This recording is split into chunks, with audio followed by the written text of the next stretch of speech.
estoy acompañada por el doctor Claudio Guillermo Morazzuti. Él se va a encargar aquí de los temas de política internacional. Bienvenido a la radio, Claudio. Gracias, Belén. Buenos días. Encantado de estar con todos sus oyentes. Son días especiales porque hay muchos temas que nos importan desde la política internacional.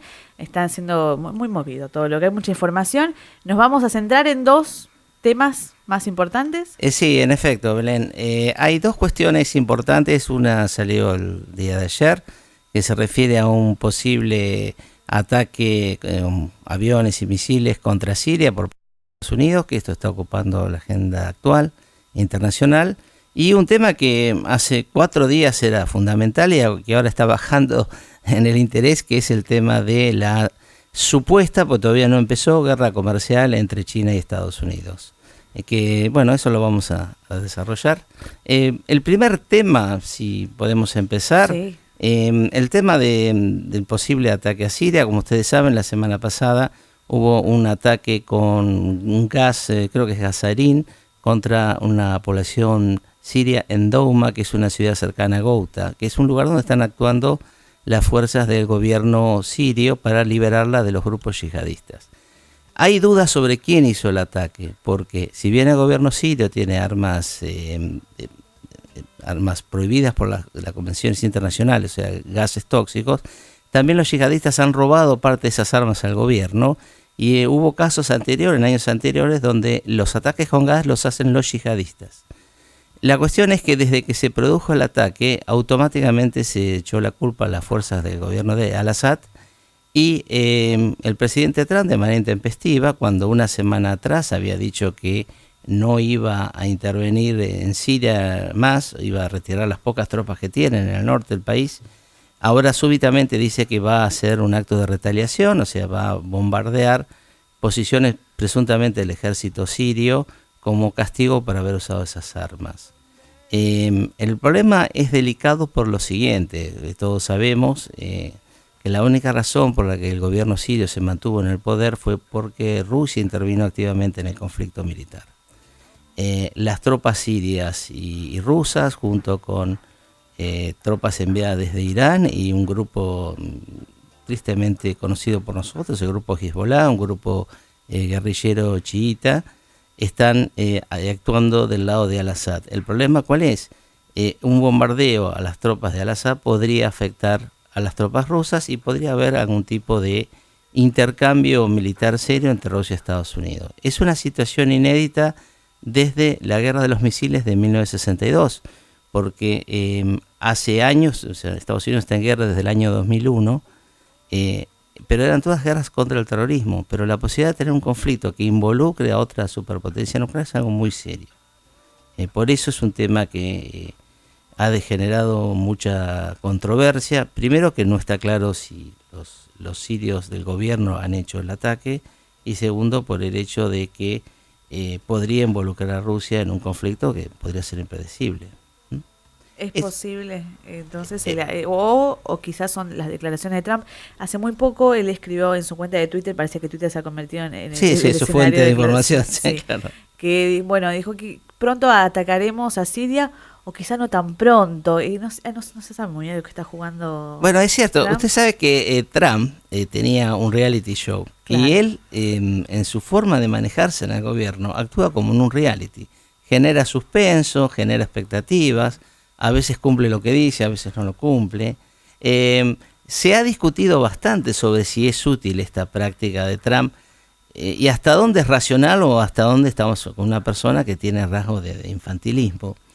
La verdad es que si uno ve el caso de Corea del Norte, donde Trump alegremente dijo que iba a arrasar el país y lo iba a borrar de la faz de la tierra, le ha dado resultado, porque ahora por primera vez Corea del Norte quiere aparentemente reunirse con Estados Unidos, negociar seriamente un desarme nuclear, o por ahí no un desarme, pero algún tipo de coexistencia mutuamente benéfica para ambos. En el caso de Siria puede ser lo mismo.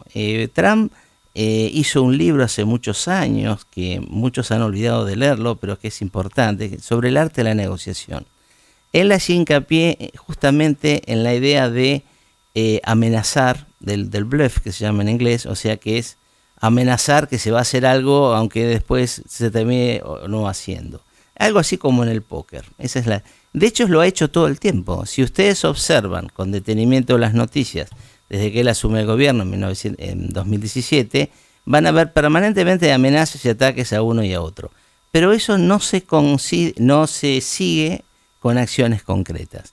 Por lo tanto, si va a caer o no el misil, no lo sabemos. Realmente no sabemos. Ahora, sí es preocupante otra cuestión. En Estados Unidos, en Gran Bretaña y en Francia, específicamente están estudiando la posibilidad de intervenir en Siria, junto con los norteamericanos. Eso podría indicar que esto va en serio. Ahora bien, Trump es una persona que cambia mucho y así que puede pasar cualquier cosa. Y además, con la participación de una de las potencias más grandes, Rusia, también está ahí atento. Hablaban de comunicaciones entre Rusia y Estados Unidos. Cuando hablan de comunicaciones por el posible ataque a Siria, ¿se refieren a comunicaciones reales? Como sí, en efecto. El tema es así. Desde que Rusia intervino con mucha inteligencia, ellos hicieron una línea de comunicación directa, los rusos, con los israelíes, que también cada tanto participan en el conflicto, bombardeando posiciones del grupo Hezbollah y hasta de los iraníes, y con Estados Unidos cuando Estados Unidos empezó activamente a participar en Siria el año pasado, que fue una pequeñísima intervención en el norte, cerca de Manbij, donde lucharon contra grupos yihadistas que no lucharon mucho porque en un momento los dejaron escapar. En ambos casos los rusos tienen líneas de contacto directo con las fuerzas norteamericanas y con el gobierno americano para evitar que se bombardeen accidentalmente. De hecho, Estados Unidos también hizo unos muy pocos bombardeos en Siria, principalmente contra el ISIS, y también se cuidó de no afectar a los rusos. O sea, el contacto existe. De hecho, la posición de Trump hacia Rusia quizá es la más suave de todo el gobierno norteamericano. Estados Unidos todavía está fuertemente influenciado por un grupo neoconservador, así llamado, o sea, así, el grupo neoconservador, que es un grupo de intelectuales y funcionarios actuales y exfuncionarios, principalmente de los gobiernos de Bush padre y Bush hijo, que han actuado, que tienen una visión de expandir el gobierno o la influencia de Estados Unidos en el mundo, principalmente por la vía militar. O sea, es un grupo que promueve activamente el ataque militar como forma de política exterior. Es algo poco diplomático comparado con lo que se veía antes. Sí. Bueno, esa gente tiene mucha fuerza en Washington. Claro. Y Trump, que es una persona que por su propia psicología solo se escucha a sí mismo, no les presta demasiada atención. El problema es que los que buscan una intervención en Siria y luego continuarla hasta Irán, o sea, Siria sería el primer paso de una guerra contra Irán, son estos grupos neoconservadores. Bueno, el último asesor de seguridad nacional que él puso, John Bolton, es de esa tesis. Ahora, si va a pasar o no, todavía no lo sabemos. Trump ha demostrado ser el menos belicoso de todos los presidentes norteamericanos. No. Y fuera del aire me decías que bastante menos temible que Hillary Clinton, o lo que hubiera pasado Hillary Clinton en la presidencia. En efecto, Belén, Hillary Clinton había dicho en la campaña que iba a hacer un cerco aéreo sobre Siria y que iba a bombardear a cualquiera que se pusiera sobre ese lugar de restricción aérea y que iba a intervenir activamente. De hecho, Hillary Clinton ideológicamente pertenece a este grupo no conservador, aunque ella no es precisamente este grupo, son principalmente republicanos. Es un tema muy delicado. ¿Por qué? Porque ahí se está produciendo un cambio del balance de poder en el mundo. Recordemos, hasta la Guerra Fría, que termina en 1991, había un equilibrio de poder entre la Unión Soviética y Estados Unidos. Y China era una potencia muchísimo menor. Después del año 91 y hasta aproximadamente, podríamos decir, 2008 más o menos, se produce un periodo que se llama de unipolaridad, donde Estados Unidos es la principal superpotencia militar, económica, política, etcétera, y no hay nadie que le haga rival. Pero a partir de 2008 las cosas van cambiando, porque Estados Unidos se ve envuelto en enorme cantidad de problemas militares en Irak, en Afganistán. Putin es elegido en Rusia en el año 2000 y ya en el 2008 hace intervenciones en Osetia del Sur y en Abjasia contra Georgia.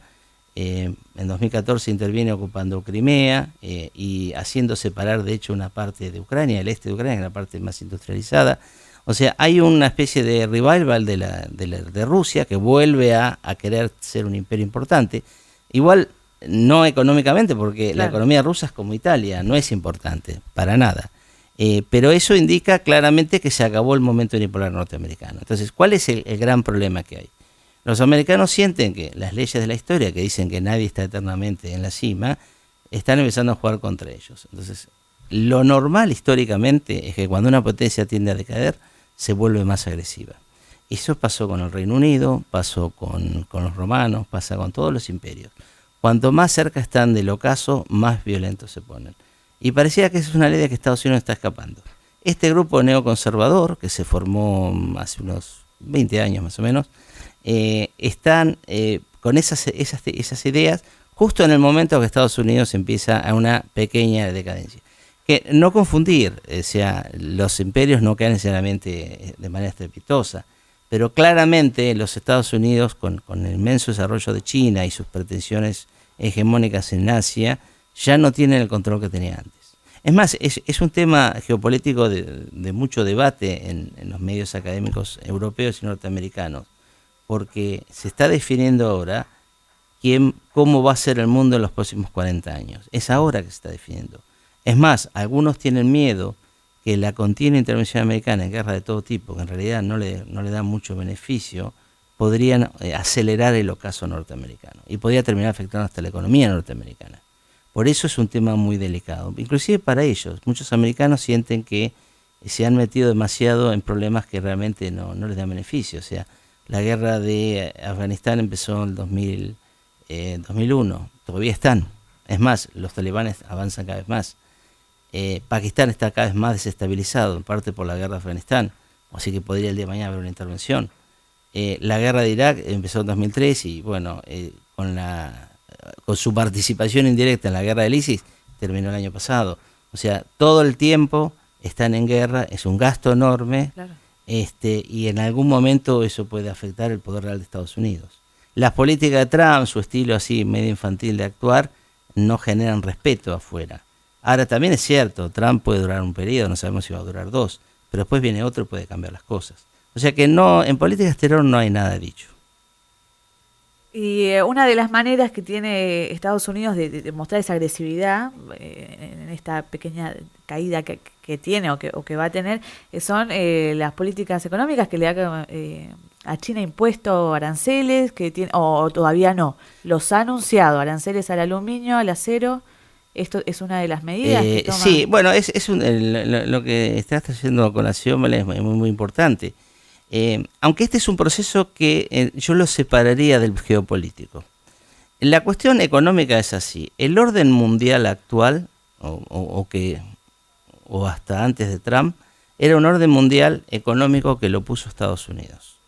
La idea durante la Segunda Guerra Mundial, cuando se hace el acuerdo de Bretton Woods, era hacer un sistema de un comercio lo más libre posible y de estabilidad de los tipos de cambio, para que no hubiera saltos en los tipos de cambio que pudieran afectar el comercio y la expansión económica de todos los estados. Por eso se crea el Fondo Monetario Internacional y se crea el Banco Mundial. Y a su vez Estados Unidos era el país garante de la economía mundial porque tenía su divisa convertible al oro. Entonces, ¿qué pasaba? Todos los estados tenían su divisa en paridad con el dólar, o sea, la relación era con el dólar, no con el oro como antes, pero el dólar se mantenía en paridad con el oro. Claro. Esto duró hasta el año 71, donde se termina la convertibilidad. ¿Por qué? Porque Estados Unidos ya no tenía tanto oro para justificar los billetes, para respaldar los billetes que había emitido.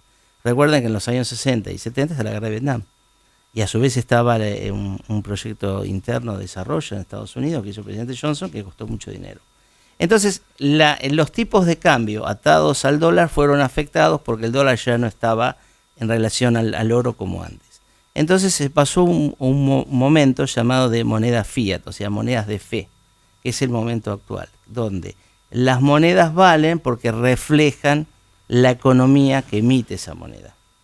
Ese es el momento económico. Ahora bien, paralelamente hay un proceso creciente de expansión del comercio mundial.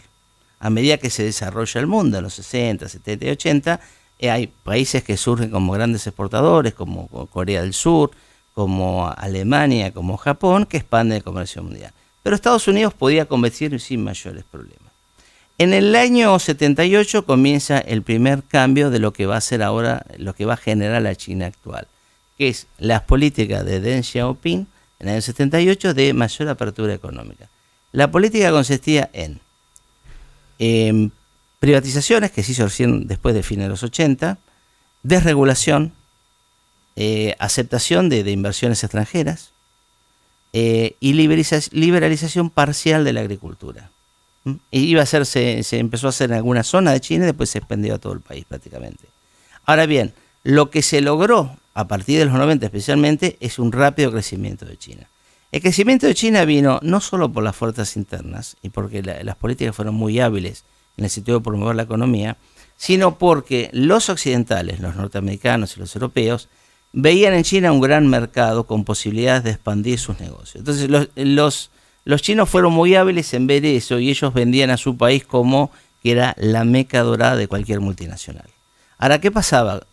Como si ya estaba abierta la economía, las multinacionales iban a China a producir a China. ¿Cuál era el principal atractivo de China? Bueno, en primer lugar, que tenía mano de obra muy barata. Claro. En segundo lugar, esa mano de obra estaba bastante bien calificada, o sea que era mano de obra que uno podía hacer de todo. Y en tercer lugar, iba a ser un gran mercado, que eso fue mucho después. Eso llevó a que las empresas extranjeras se hicieran multimillonarias en China, generando productos que no los vendían en China, sino que los volvían a vender en Occidente, porque el comercio lo permitía ese tipo de intercambio, pero las mismas empresas que tenían fábricas en Estados Unidos y Europa las cerraban. El caso de los alemanes no es tanto porque ellos pasaron la producción a Europa Oriental, pero el caso de los norteamericanos iban a China. Después hubo otros países. Hoy día un país más barato para producir es Vietnam, por ejemplo. En una época era Malasia, muchos años atrás era Corea del Sur, muchos años atrás era Hong Kong, Singapur. O sea, la libertad de expandir las empresas en otros lugares tiene la ventaja de usar lo que se llaman los costos comparativos. El costo comparativo de producir en China en una época era muy barato. Ahora, eso generó una gran actividad industrial en China. Pero los chinos no se conformaron con ser una factoría, o sea, un lugar que provee mano de obra barata, sino que ellos mismos tenían una política muy decidida de obligar a las empresas que invertían en China a asociarse con empresas locales, que se iban formando de la noche a la mañana, había mucha corrupción en el proceso, y es en ese proceso industrial los chinos logran que se desarrollen empresas propias que toman la tecnología de sus antiguos socios. Aparte, violan todas las patentes de propiedad intelectual que existen, o sea, actúan de manera con una gran intervención del gobierno que viola las normas de la Organización Mundial de Comercio. En ese contexto, los americanos encuentran que, al igual que los europeos, muchas empresas cierran, pero la empresa no cierra, o sea, en realidad lo que cierra es la fábrica. Mucha obrero calificado, que era una clase media creciente de Estados Unidos, tiende a hundirse. Y entonces claramente dicen como los chinos venden más, les va bien y nosotros perdemos. Ahora bien, eso es, digamos, lo que pasó. Pero cómo se vende al público americano es diferente. Primero, es cierto que las clases obreras calificadas y las clases medias norteamericanas han decaído en su nivel de compra. Pero decir que la culpa es de China es un poco exagerado. En primer lugar, piensen que los salarios norteamericanos en términos reales no han aumentado mucho desde el nivel de 1970. O sea, el Producto Bruto Interno aumentó enormemente desde 1970, pero los salarios no siguen ese aumento del producto. Por lo tanto, hay una diferencia que se la quedan las empresas. En otro lugar, como segundo punto, la falta de ingresos compensada porque en los años 70 comienza la expansión del negocio de las tarjetas de crédito. Entonces todo el mundo vive endeudado y tiene la ilusión de que tiene un poder económico cuando antes podía comprar las cosas sin endeudarse. En tercer lugar, podemos señalar el hecho de que las empresas no se han empobrecido, lo que se empobrecen son los trabajadores que quedan sin empleo. Y además hay otra cuestión que en interín pasó la gran expansión de la robótica y la automatización. Particularmente empezó primero la revolución informática, que hace más barato producir todo. Y no necesita mucha gente. Usted lo ve en su propio estudio, no necesita la cantidad de gente que necesitaba 30 años atrás poner en marcha una radio, porque los equipos son tan sofisticados que lo hacen todos sin gente. Entonces, todo eso genera el panorama actual. Aún así, le digo, el que ha ido a Estados Unidos sabe que tampoco no es un país pobre. Ahora, en ese contexto, Trump dice, no, el problema es que los chinos son deshonestos en sus relaciones comerciales, que en parte es cierto, no pagan los derechos de patentes, que es cierto, y por eso el trabajador americano no tiene trabajo, que eso es relativo. ¿Entiende? Entonces hace dos medidas importantes, están orientadas a lo mismo y no las diseña él, las diseña Paul Ryan, que hace rato estaba buscando una rebaja impositiva, y su secretario de Comercio. Lo que ellos proponen es una baja de impuestos que se aplica principalmente a las corporaciones para que les sea más barato invertir en Estados Unidos. Estados Unidos tiene impuestos muy altos a la producción. Por otro lado, presionar a China para que cambie los términos del intercambio. O sea, que China compre más en Estados Unidos o que restrinja sus ventas en Estados Unidos. Esta última política en el mundo actual es muy poco factible. El mundo está muy interconectado. Además, como le digo, Trump parte de ideas erróneas, como que si gana una empresa china, pierde una empresa norteamericana. Pero en realidad, la mayor parte de los productos que vienen a Estados Unidos no son de empresas chinas, son de empresas norteamericanas que fabrican en China. Muchos más autos se fabrican fuera de Estados Unidos que en Estados Unidos, pero son de empresas norteamericanas.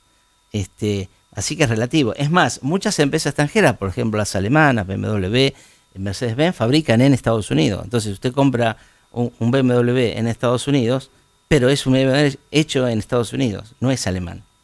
La empresa es alemana. Entonces toda la economía está así. Entonces las políticas de Trump es muy difícil saber si va a funcionar. Lo que sí ha logrado es que los chinos amenazaron que si ellos le suben las tarifas sobre el acero y otros productos industriales, ellos ya señalaron una serie de productos sobre las que van a hacer lo mismo.